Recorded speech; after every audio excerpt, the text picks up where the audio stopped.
Então, gente, o que será que é estresse oxidativo? Bom, posso começar essa aula falando que para a vida, para a nossa vida, nós precisamos de duas coisas.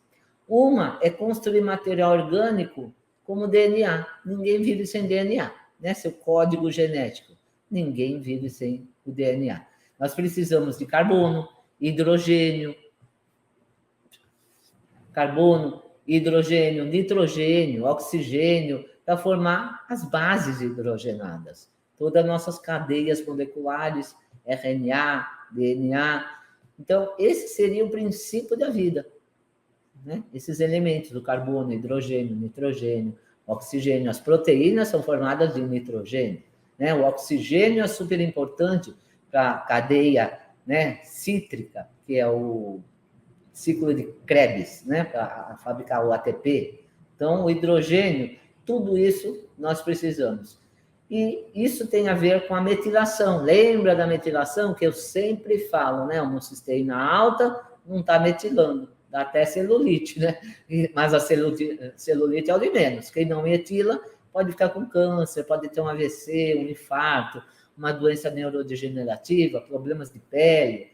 E a gente precisa das vitaminas, né? Da B12, da B9, da betaína, né? O que é betaína?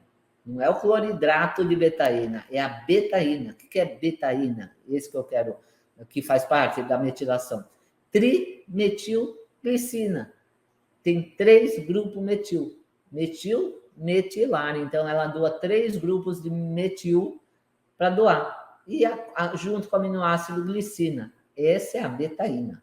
Não é o cloridrato de betaína, que aquele lá é para digestão, tá? O SAMe, enfim, tudo isso. Então, uma das coisas que nós precisamos da vida é construir material orgânico.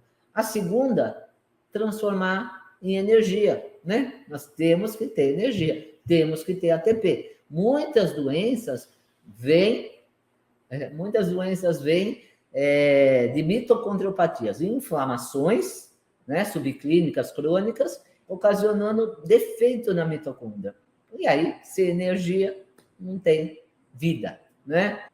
2 coisas a gente precisa para a vida: essa construção do material orgânico, essa transformação de energia.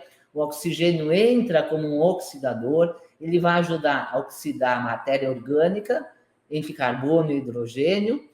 E se ele formar CO2, né, no final, é porque está tudo bem, porque o oxigênio tem que entrar e sair como gás carbônico. Então, está ok, está tudo bem. O que acontece no nosso corpo, o que é? É que muitos dos oxigênios, das moléculas dos oxigênios, não ficam estáveis no final.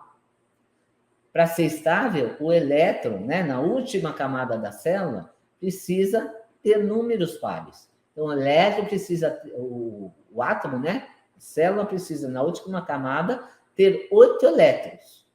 E os elétrons do átomo sempre vão estar dispostos em pares, eles são pareados, tá? 2, 2, 2, 2, formando 8. Eles estão assim por quê? Como eles têm carga negativa, né? Os elétrons têm carga negativa, eles se atraem. E nós teríamos, se todos eles se atraíssem, já pensou? Ia ter uma implosão lá dentro da célula. Não pode ser assim. Então, cada um, para eles não grudarem uns nos outros, cada um gira para um lado. São pareados, mas um vira para cá e o outro para lá. Eu não consigo fazer esse movimento ao mesmo tempo. Vocês conseguem? Para cá e para lá. Bom, enfim, um vira para cá, outro para lá, para não se juntar, né? E com isso, a célula está ok, está estável, está estabilizada. Mas quando tem um elétron que sai, um que entra, pronto, já não ficou mais número par, né? Se tem 8, você doou um elétron para alguma coisa, ficou 7. Ou, por algum motivo, veio um elétron a mais, ficou 9. Não está número par mais, né? Então, se entra ou sai sem fazer par, né, para ter essa estabilidade celular, vai formar o quê? Um radical livre. É isso que vocês ouvem falar. Os radicais livres, os radicais livres. É isso, é esse despareamento, né? Ocasionando uma célula instável.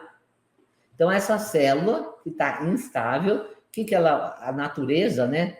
Nosso organismo sempre vai buscar a vida, sempre vai buscar uma maneira de sobreviver. E aí que vem as inflamações, porque fica capenga, está instável, ela procura uma maneira de se estabilizar. Então, ela vai doar um elétron para outra célula, né, para ficar um número par de novo, ou vai receber um elétron da outra célula. Mas o que acontece? Se recebe o elétron de uma célula, a outra célula não tinha 8 elétrons, vai ficar com 7. Ou então, se doa um elétron para outra célula, ela não tinha 8, vai ficar com 9. Então, vai desestabilizar a outra célula. Forma uma reação em cadeia. Então, ela consegue se estabilizar às custas de outra célula. A outra célula se tornou instável. E aí começa a cascata inflamatória, a cascata oxidativa. Começa um ciclo vicioso de inflamação. Com isso, os tecidos vão ser danificados. Vai ter mais envelhecimento e inflamação. Então, quando temos espécies reativas de oxigênio, que se chama na língua, né, bioquímica de ROS, ROS, espécies reativas de oxigênio, como, olha só, esses radicais livres, superóxido, peróxido de hidrogênio, que é a famosa água oxigenada, ela é radical livre. O que acontece? Eles atacam o nosso organismo tentando buscar estabilidade. Mas o pior de todos os radicais livres é o radical hidroxila. É a mais reativa de todas. Então, esse radical livre é o pior. E quem descobriu? Quem descobriu os radicais livres e espécies reativas de oxigênio foi Gerhard Hartmann. Há mais de 70 anos foi descoberto, né, por esse cientista. E nós temos um sistema protetor antioxidante.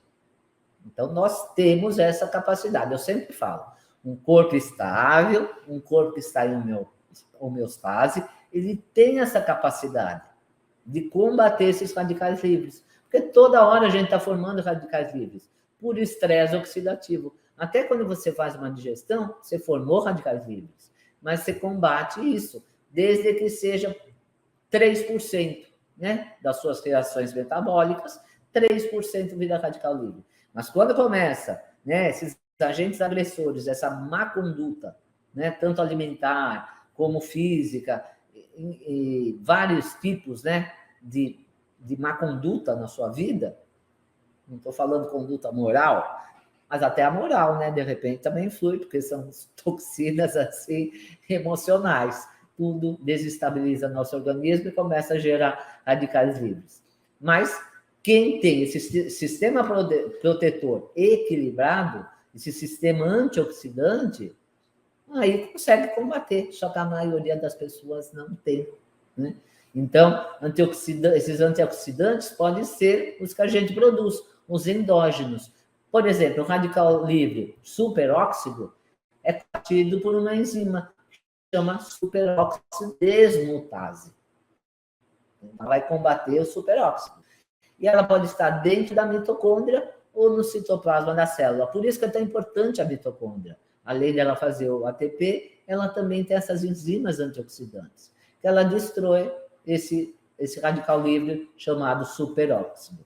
E ela precisa de alguns oligoelementos, precisa de manganês, precisa de cobre, precisa de zinco. Por isso que lá na última semana, né, quem fez já sabe, na última semana eu entro com a suplementação para os participantes. Não vou consultar de um em um, mas de acordo com as queixas de vocês, porque os encontros são ao vivo, vocês vão tirar suas dúvidas e eu vou orientá-los às maneiras, né, de suplementar de acordo com a queixa de cada um.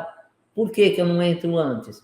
Porque antes seu organismo está oxidado, está inflamado, então vai ter o passo a passo. Toda semana vão ter as metas, vocês têm que cumprir o que eu falar, né? Senão vocês vão ficar de castigo comigo, porque senão não precisa nem dar castigo, né, gente? O castigo é o próprio malefício que você está fazendo para você, porque aí não dá certo. Se você não seguir o programa, não dá certo. Então, tem o passo a passo, a ordem certa para cada coisa que eu vou ensinar vocês a fazerem, tá? Então, o superóxido desmutase e combater o radical superóxido. Depois temos a catalase, que é outra enzima antioxidante, que ela vai destruir o peróxido de hidrogênio. Lembra? Quando inflama, um dos radicais livres é o peróxido de hidrogênio. Inclusive, né, quem quem tem muito radical livre, esse peróxido de hidrogênio, o que é o peróxido? É água oxigenada. Muita gente cabelo branco aí, né? Muito estresse gera radicais livres. Gera o estresse oxidativo, gera radicais livres. Aí produz muito peróxido de hidrogênio, o organismo já não produz direito as enzimas antioxidantes, porque está inflamado, não produz a catalase, e aí mais cabelo branco, né? E por último, a principal de todas, que é a glutationa peroxidase e redutase, que ela pode oxidar e reduzir. Sempre vai ser um fornecedor de elétron para as espécies reativas. Por que fornecedor de elétron? Eu falei, né? Quem perde um elétron vira radical livre. Ela fornece o elétron e ela não se oxida. Lembra que eu falei? Se uma célula está dispareada, com mais um elétron, menos, ou ela vai receber de outra célula ou vai doar. A que deu ou a que doou vai ficar dispareada, mas a glutationa não fica. E por isso que a glutationa também precisa de oligoelementos, do selênio, da B2 e um aminoácido enxofrado, né? Como a cisteína, né? Um aminoácido que tem enxofre, a metionina também tem. Mas a glutationa, ela é composta de 3 aminoácidos, a cisteína, o ácido glutâmico e a glicina, tá? Então, por isso que nós precisamos o quê? Ter boa digestão, porque os aminoácidos vêm da onde? Das proteínas. Então, você come uma carne lá, você não digere bem a carne, porque tem pouca acidez no seu estômago, não vai quebrar a carne, a proteína, seja que proteína for, nos aminoácidos. Vai faltar para quê? Para fabricar a glutationa. Você não tem glutationa, você não tem o poder antioxidante dessas enzimas. Arthur arranhando a porta, como sempre. Portanto, sem esses micronutrientes, o sistema antioxidante endógeno não funciona. Vocês veem como que é importante não só desinflamar, mas ter os nutrientes? Você tem que nutrir a célula. Muita gente come, mas não está nutrindo nada, por má absorção ou por má qualidade do próprio alimento. As pessoas comendo produto alimentício. Você acha que num produto industrializado vai ter esses aminoácidos, essas vitaminas, os minerais? Claro que não, né? Eu já estava vendo um storyzinho lá de um profissional da integrativa falando lá do sorvete do Mac, né? Sorvete lá do palhaço. Então, o sorvete do palhaço, ele sabe que não é sorvete?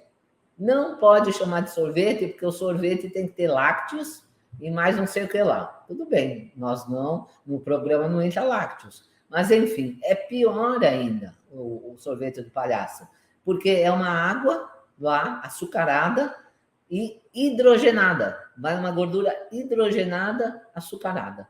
Pensa bem, tem algum nutriente nisso daí, pelo amor de Deus?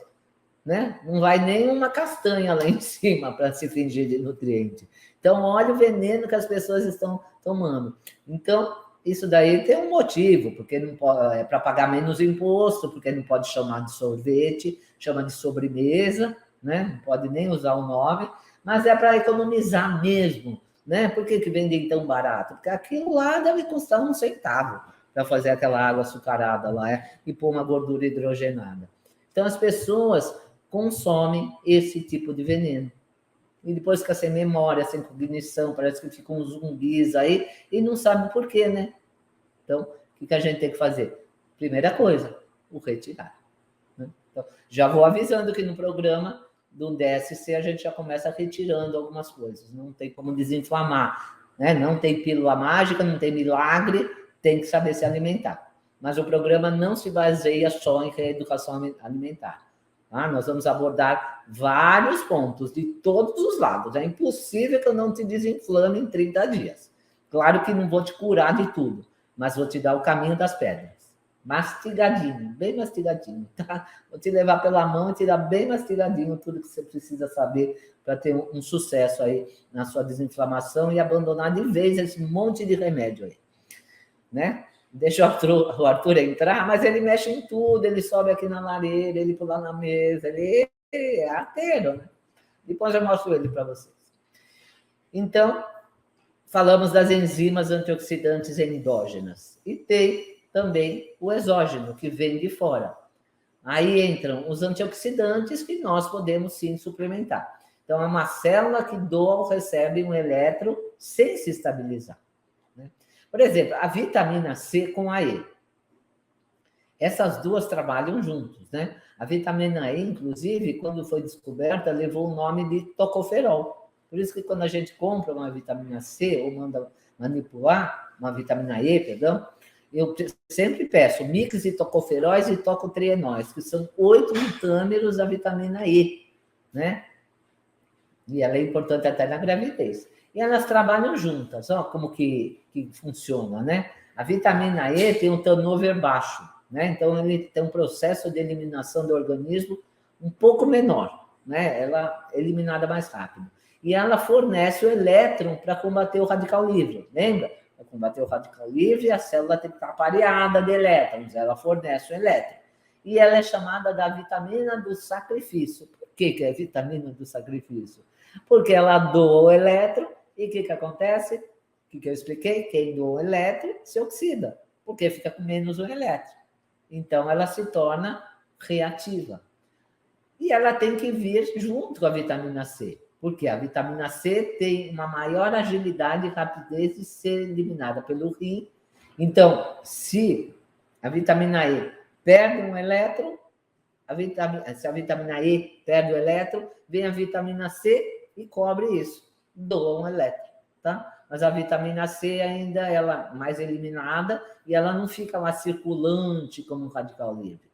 Mas, enfim, um vai doando elétron para o outro e sempre alguém vai ficar sem um elétron. Só quem não fica sem o elétron é a glutationa.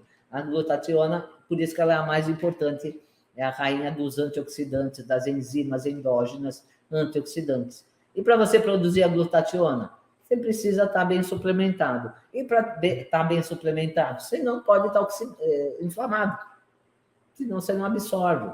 Entende como é tão importante primeiro começar se limpando, começar se desinflamando, para depois sim aproveitar todos os benefícios dos suplementos.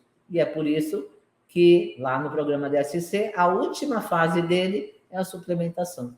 Tem outros antioxidantes, os carotenoides, né? Vitamina A, licopeno, luteína, zeaxantina, astaxantina, epigalato 3-catequina galato, esse nome gigante aí é o chá verde, né? Que é um polifenol, a carnosina. Mas o ideal é ter um equilíbrio entre os radicais livres e os antioxidantes. Como eu falei, a gente tem que procurar não exceder o limite de radicais livres. 3% tá bom. Aliás, as mitocôndrias, para dar choque nelas, para elas funcionarem bem, precisa dar um pouquinho de estresse. Qual que é o estresse benéfico para funcionar a mitocôndria? Jejum intermitente.